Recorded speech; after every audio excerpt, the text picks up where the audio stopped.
Hello everyone, मैं हूं नीलम और रसीले फ्लेवर में आप सभी का स्वागत है। आज मैं बिल्कुल बाजार जैसे मोमोज बनाने की ट्रिक आपके लिए लेकर आई हूं।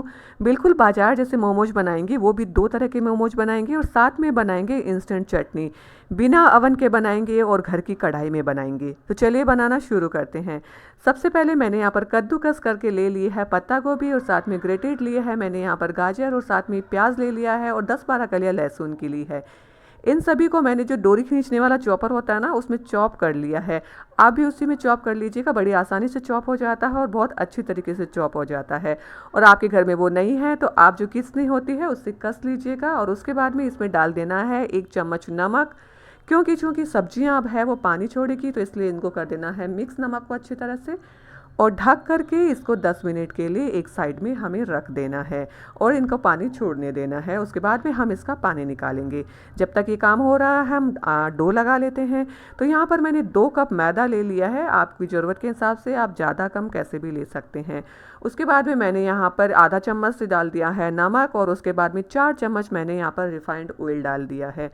अपने हाथों से आटे के अंदर जो तेल हमने डाला है उसको अच्छी तरह से मिक्स कर लेना है, ताकि नमक और जो भी सामान हमने डाला है अच्छी तरह से इसके अंदर मिक्स हो जाएगा।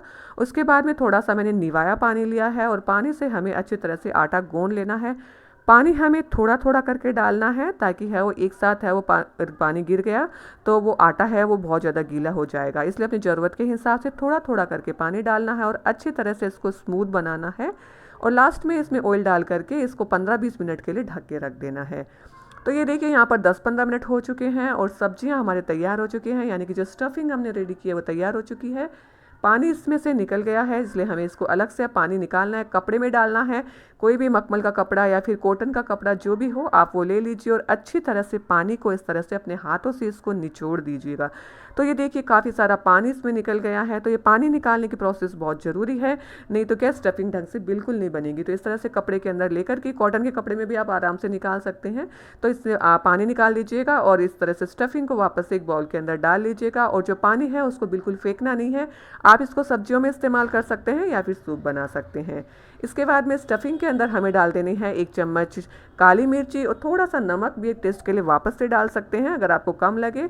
और उसके बाद में रिफाइंड ऑयल 2 चम्मच इसमें ज़रूर से डाल दे, इसका टेस्ट है वो बहुत ही अच्छा आता है। 1 चम्मच मैंने यहाँ पर मिर्ची काट करके रखी है, हरी वाली तीखी मिर्ची है वो। और उसके बाद में धनिया खूब सारा डाला है। यहाँ पर मैंने आधा कप के करीब है वो बिल्कुल चॉप करके धनिया डाल दिया है। इससे पहले हमने लहसुन, गाजर, सारी सब्जियाँ, प्याज वगैरह इसके अंदर डाल दी थी। और पसंद की सब्जियाँ डाल सकते हैं, मशरूम भी बिल्कुल बारीक करके डाल सकते हैं, शिमला मिर्ची भी इसमें बारीक करके डाल सकते हैं। तो ये देखिए हमारी जो स्टफिंग है वो पूरी तरह से रेडी हो गई है। चलते हैं अपने आटे की तरफ।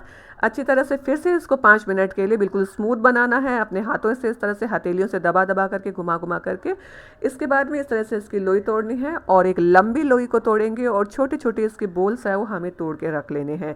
तो इस तरह से मैंने है वो सारे के सारे जो बॉल है वो एक साथ ही तोड़ करके रख लिए हैं। तो ये देखिए बड़ी आसानी से बॉल टूट गए हैं। और आटा को आपको ये ध्यान में रखना है कि आटा बहुत ज़्यादा टाइट नहीं होना चाहिए और बहुत ज़्यादा सॉफ्ट भी नहीं होना चाहिए। जैसे एक पूड़ी का हम आटा लगाते हैं ना, उस तरह का आटा मैंने यहाँ पर लगाया है और वैसा ही आटा आपको लगाना है। तो इसके बाद में इस तरह से सारे के सारे बॉल है वो बना करके रख लेने हैं। और उसके बाद में ये बॉल जब बन गए हैं तो मैं एक काम वापस से कर लेती हूँ कि यहाँ पर क्योंकि हम स्टीमर मेरे पास नहीं है तो हम इसको कढ़ाई में बनाने वाले हैं। तो कढ़ाई के अंदर इस तरह से पानी डाल देना है और उसके बाद में जो छलनी होती है, स्टील वाली छलनी या फिर कोई दूसरी छलनी आपके पास है, वो इसके ऊपर हमें लगा देनी है और उसको कर देना है, ऑयल से ग्रीस कर देना है, ताकि जैसे ही हम उसके ऊपर मोमोज रखेंगे ना तो वो इससे चिपकेंगे नहीं।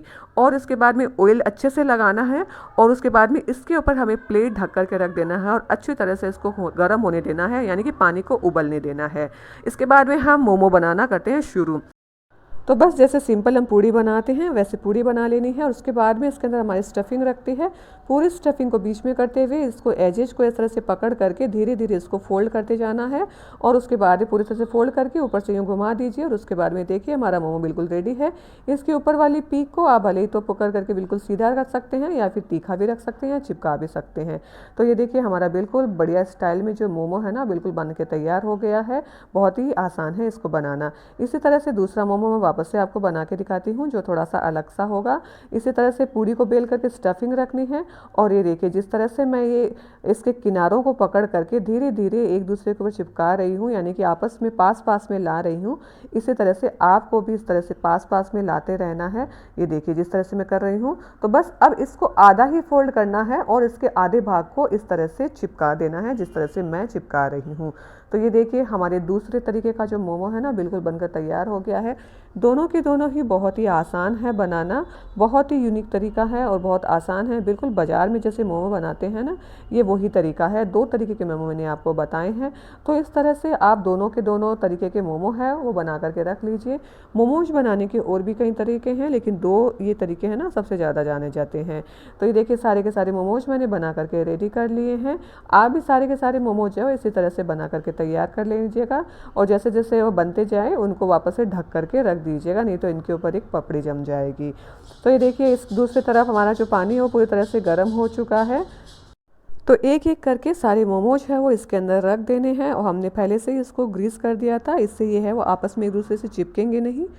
और रखते वक्त आपको ये ध्यान रखना है कि बिल्कुल आपस में चिपके हुए नहीं होने चाहिए, इनके बीच में थोड़ा थोड़ा गैप होना चाहिए। तो जब तक ये पक रहे हैं तब तक हम चटनी तैयार कर लेते हैं। यहाँ पर मैंने कश्मीरी लाल मिर्च ली है 10-15 और 4-5 तीखी वाली लाल मिर्च ली है। आधा घंटे के लिए मैंने इनको गर्म पानी में भिगो दिया क्योंकि हम इनको तुरंत ही तैयार कर रहे हैं इसीलिए। 2 टमाटर मैंने मोटे मोटे काट के डाल दिए हैं क्योंकि हम इन्हें पीसने वाले हैं। उसके बाद में 10-15 कलियां लहसुन की डाल दी है और साथ में ही टेस्ट के अकॉर्डिंग नमक डाल दिया है। और सबसे इम्पॉर्टेंट चीज़ जिससे कि बाजार जैसा टेस्ट आएगा वो डाल रही हूँ यहाँ पर मैं 4 चम्मच सिरका डाल रही हूँ। तो इससे बिल्कुल बाजार जैसा टेस्ट आता है और चटनी बहुत ही अच्छी बनती है। बस करना कुछ भी नहीं है, पीस लेना है इसको और ये देखिए हमारी जो चटनी है ना बिल्कुल बन करके तैयार हो गई है। बाजार में जब आप देखते हैं तो कुछ इसी तरह का टेक्सचर है वो नज़र आता है और खाने में बहुत ही टेस्टी बनती है और बिल्कुल यूनिक तरीका है और इंस्टेंट बनने वाली चटनी है। तो चलिए दूसरी तरफ अपने मोमो को संभाल लेते हैं। 10 से 15 मिनट के बीच में मैंने इसको पकाया है और ये देखिए हमारे जो मोमोज है ना बिल्कुल बन करके तैयार हो गया है। फ्लेम को मैंने यहाँ पर मीडियम हाई रखा है और मीडियम हाई फ्लेम पर ही मैंने इनको पकाया है। तो आपको कैसे पता चलेगा कि ये पूरी तरह से पक चुके हैं? तो जब इनके ऊपर एक ट्रांसपेरेंट सी परत आ जाती है ना तब इसका मतलब है कि ये बिल्कुल पक चुके हैं। देखो बिल्कुल थोड़े चमकने से लग गए हैं, ऐसे ये बिल्कुल सफ़ेद से होते हैं। लेकिन अब इनके ऊपर एक पतली सी एक परत सी आ गई है और बिल्कुल ट्रांसपेरेंट कांच से जैसे चमकने लग गए हैं और इनका थोड़ा सा कलर भी है ना थोड़ा सा गेरुआ हो जाता है, मतलब बिल्कुल सफ़ेद नहीं रहता है। तो इसका मतलब ये है कि हमारे जो मोमोज है ना पूरी तरह से पक चुके हैं। तो बिल्कुल आसान तरीका है कि मोमोज को कैसे पहचाने। तो ये देखिए दोनों तरीके के यूनिक है ना जो मोमोज है वो बन करके रेडी हो चुके हैं। चटनी के साथ आप इनको गर्मा गर्म परोसिएगा, बहुत ही अच्छा लगता है, बहुत ही टेस्टी लगता है। तो आई होप कि आज की ये मोमोज की रेसिपी आपको पसंद आएगी और पसंद आए तो चैनल को लाइक शेयर और सब्सक्राइब जरूर कर दीजिएगा। मेरे चैनल पर मैं इसी तरह की यूनिक वीडियोस अपलोड करती रहती हूँ। टिप्स और ट्रिक्स भी आप मेरे चैनल पर देख सकते हैं। अगर पसंद आए, ज़रा सा भी पसंद आए तो एक लाइक और प्लीज़ एक कमेंट जरूर कीजिएगा। नेक्स्ट रेसिपी में या फिर किसी अनोखे से एक टिप और ट्रिक के साथ में फिर से मिलेंगे। आप अपना ख्याल रखिएगा। Bye bye.